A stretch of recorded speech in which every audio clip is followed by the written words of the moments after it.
నగరంలోని పలు పేరొందిన హోటళ్లు, పిజ్జా హౌస్లు, బేకరీలపై దాడి చేసిన ఫుడ్ సేఫ్టీ అధికారులు.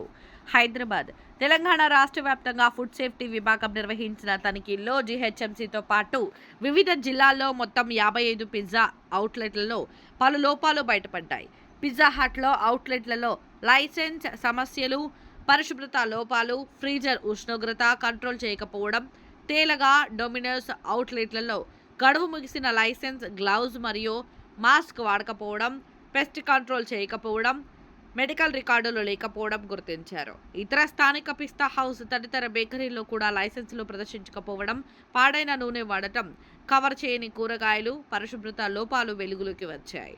తనిఖీలో అసురక్షితమైన ఆహార పదార్థాలను ఎక్కడికక్కడే పడేసి ఉండటం చూసిన అధికారులు పలు నమూనాలను సేకరించి సంబంధిత యజమానులకు వెంటనే లోపాలు సరిచేయాలని నోటీసులు జారీ చేశారు.